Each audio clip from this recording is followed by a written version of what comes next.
नमस्कार मंडळी. आपण आज हदग्याच्या फुलाची भाजी करणार आहोत. ही फुलं म्हणजे काय, बाजारात मिळतात. फुलं असतात, हदग्याची फुलं म्हटलं की ती फुलं मिळतात आपल्याला आणि दिसायला लगेच व्हिडिओमध्ये बघितले ना की लगेच तुम्हाला कळतील की हदग्याची फुले म्हणजे काय. तर अगदी मस्त भाजी लागेल अशा प्रकारची भाजी आहे. तर हदग्याची फुलं जर तुमच्या बाजारात मिळत असतील तर नक्कीच ट्राय करून बघा. तर त्यासाठी मी काय केलं आहे, चांगलं 1 पाव हदग्याची फुलं घेतली. तर घेतल्यानंतर काय करायचं, चांगलं स्वच्छ धुवून चाळणीमध्ये सुकू घालायचे आणि नंतर जो देठाचा भाग आहे तो भाग काढून घ्यायचा आणि आतली एक दांडी असते म्हणजे काडीसारखा प्रकार असतो तो काढून घ्यायचा आपल्याला आणि पाकळ्या पाकळ्या ज्या आहेत फुलाच्या त्या घ्यायच्यात आणि हा भाग जो आहे तो आपल्याला काढून टाकायचा आहे. तर अशा प्रकारे मी पूर्ण पाकळ्या पाकळ्या घेतल्यात आणि आपलं पूर्ण देठ जे आहे ते पूर्ण काढून टाकायचं आहे. तर देठ काढून टाकलं आणि पाकळ्या पाकळ्या ज्या घेतल्यात त्या आपल्याला व्यवस्थित आबडधोबड चिरून घ्यायच्या आहेत, जास्त नाही. पण आपलं जे देठ आहे ते व्यवस्थित पूर्ण काढून घ्यायचं आणि पाकळ्या पाकळ्याच आपल्याला वापरायला घ्यायचं आहे. तर मी ते जास्त बारीक नाही करून घेत, थोडंसं आबडधोबडच कापून घ्यायचं आहे. तर हे फुलं जे आहे ना, तुम्ही बाजारात कुठेही गेली तरी तुम्हाला या दिवसामध्ये हिवाळ्यामध्ये कुठेही मिळतील. तर अगदी मस्त लागणारी भाजी आहे. म्हणजे तुम्ही आणल्यानंतर जर केली ना, केल्यानंतर नक्कीच नेहमीच ट्राय करसाल अशा पद्धतीची भाजी आहे. तर आपले पूर्ण फुलं चिरून झालेत. नंतर आपल्याला एक पॅन घ्यायचा आहे. त्या पॅनमध्ये 2 चमचे तेल घालायचं आहे. तेल गरम झालं की जिरे घालायचे अर्धा चमचा मोहरी घालायची आहे.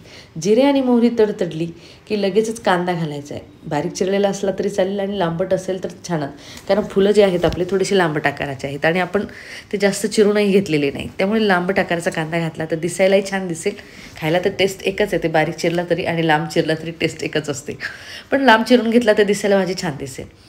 तर थोडासा कांदा पारदर्शक झाला की त्या स्टेजवरती हळद घालायची अर्धा चमचा आणि 2 चमचे लाल मिर्च पावडर घालायची, कारण फुलं जे आहेत ते थोडेसे गोड प्रकारात मोडतात म्हणजे.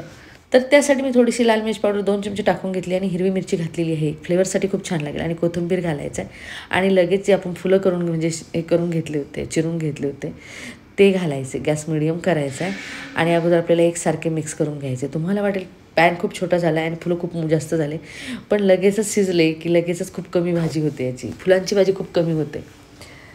तर इथे व्यवस्थित मिक्स करून झालं आहे. थोडंसं मिक्स करून झालं की राहिलेली फुलं परत आपल्याला टाकून घ्यायचं आहेत.